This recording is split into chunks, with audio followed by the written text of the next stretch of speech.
Hvað þið að gera? Já, maður ekki standa við þetta. Og ég að tala. Já. Já. Við erum sem sagt fyrirtæki okkar heitir Bibit og við erum að selja borðspil. Það lítur svona út. Þess að sjá.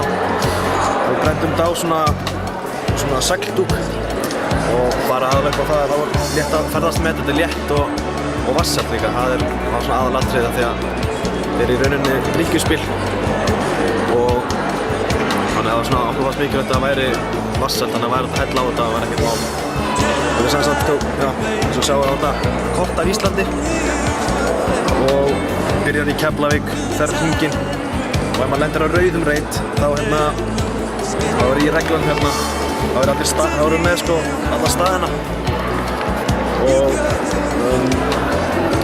þetta skoða hérna þá gerir maður, það er svona fullt af ýmsar þrautir sem maður ætti að gera á þessum stöðum og ef maður lendir sem sagt á svörtu reit þá kastar maður teningunum og það eru líka aðrar þrautir þar sem maður þarf að gera. Gangi vel! Takk fyrir!